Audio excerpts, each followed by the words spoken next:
Welcome to another edition of Bases and Balls with the voice of the Indians, Jim Rosenhaus, here on WAKR, brought to you by our good friends at Jones Heating and Cooling. And Rosie, let's get right into it. There was a lot of question marks, and boy, did Tito and Chris Antonetti have people chirping here in Northeast Ohio over the weekend when the roster came out for opening day. And I know it's only opening day, but we have Jake Bauers, Bradley Zimmer was sent down, Bobby Bradley was sent down, the bullpen and such. So talk about this opening day roster, Rosie. Well, Ray, I think the key is the way we look at it, it's the opening day roster, and it sometimes seems like the end all be all, but it's not. The front office has to look at it from a season long standpoint and what gives them the most flexibility. And you know as well as anybody, we could probably have this same conversation coming out of the All-Star break, and there'll be a lot of different characters on this team than there are right now. So that's just the reality of it. But you have to make certain moves to protect that depth so that you have people to call up. And I think that's where you saw some things come into play, especially at first base. If they tried to send out Jake Bauers now, there was a real good chance that he would be claimed, and then they would lose him. Whereas if you reverse it and you send out Bobby Bradley, if Bauer struggles and they want to make a move, they have someone that they can go to who's been playing and things like that. So obviously, based on the spring, I don't think many people would have made that move, but they do have some other things in consideration. And I think they still believe that Bauers can be a good contributor for this team. Let's talk about center field.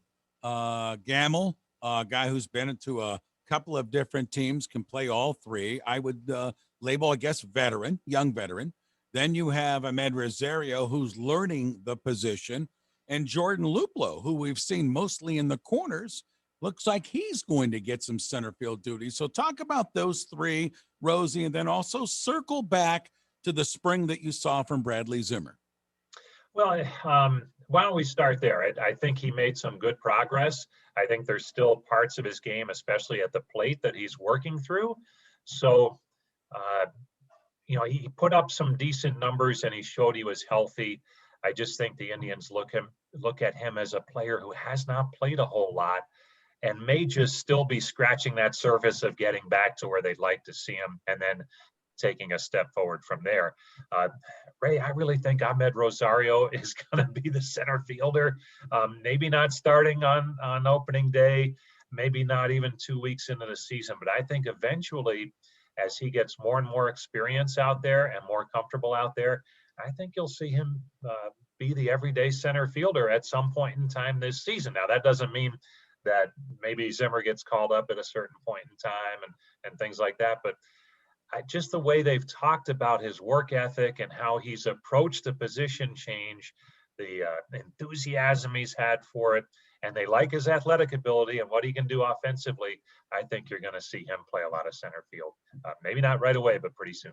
Wouldn't be the first shortstop we've seen convert to the outfield. I think of Hall of Famer Robin Yount for one, but many have done it, right, Rosie, through the years? Most recently, Oscar Mercado. He was a shortstop in the minor leagues and came up and played really well a couple of years back for the Indians. So, but yeah, the one you mentioned, there's some really, really good players. I'm trying to think. I feel like Mickey Mantle, Bobby Mercer, guys like that were shortstops early on and then converted to the outfield. So it goes back a long, long way to players who've done it in the past. Try broadcaster Jim Rosenhaus with us. Bases and Balls brought to you by Jones Plumbing and Heating.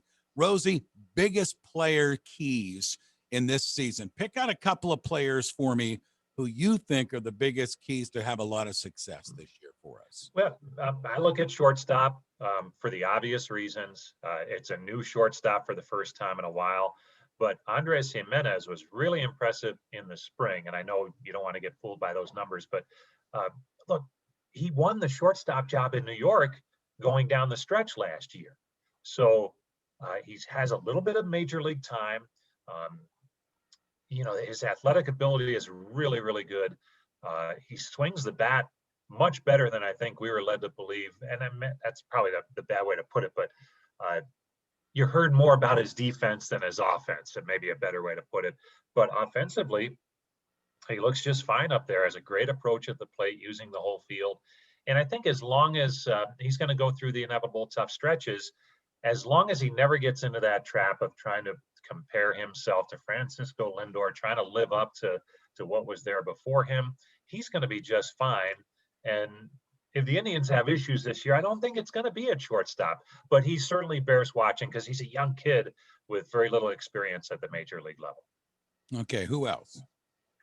I think Roberto Perez, which is goofy to say because he's won a couple of Gold Gloves here, but he really came into camp in great shape um, because he wasn't happy with last year. Even though defensively it turned out really well for him, he was not happy with what happened offensively, especially compared to 2 years ago. And I look for him, the way he swung the bat in spring training, not results wise, but everything was up the middle and to the right side, which to him is good. And if he can maintain that approach this season, he can give the Indians a boost offensively behind the plate, and they know what he can do defensively. He's one of the best in the game. He'll handle a good pitching staff well, so there's a lot to like there. Broadcaster Jim Rosenhaus with us. Bases and Balls brought to you by Jones Plumbing and Heating. All right, I should say heating and cooling. Team leadership. Lindor obviously no longer here. Carlos Santana not here. Some of our veterans the past couple of years who were the leaders in the clubhouse, and you've been in enough of them, Rosie. You need those guys. Who are our clubhouse leaders, Rosie? You know what, Ray? I don't know. I wish I could tell you.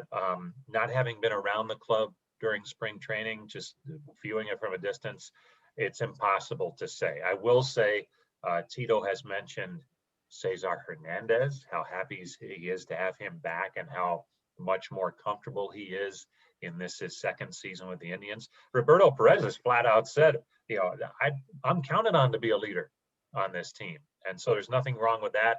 I think Jose Ramirez can lead by example. He's not, he's not going to stand up and give a speech. The English is still a challenge for him. So, but I think in his way, in terms of playing every day and playing hard every day, he can certainly provide some leadership too. And on the other side, on the mound, Shane Bieber not only was a Cy Young Award winner last year, but he's kind of that face of what is such a strength for this team all the time. That mantle's been passed from Corey Kluber, and maybe it took a little stop with Trevor Bauer for a little bit, or Mike Clevenger, any of those guys. But now it's clearly Shane Bieber who is kind of the leader of that pitching staff that other pitchers look up to. All right, there you go. Bases and Balls this week with Jim Rosenhaus, Tribe broadcaster. He'll join us each week on the Ray Horner Morning Show and beyond. Rosie, thanks. We look forward to your call, my friend. You got it, Ray. All right. We are done, my friend. Thank you. Awesome. And we should be good to go back to Thursday next week. Yeah, and anytime this comes up, I can adjust as long as you can. It's no problem. Awesome. All right. Look forward to hearing. Ray. All right. Thanks, my friend. See ya. Bye-bye.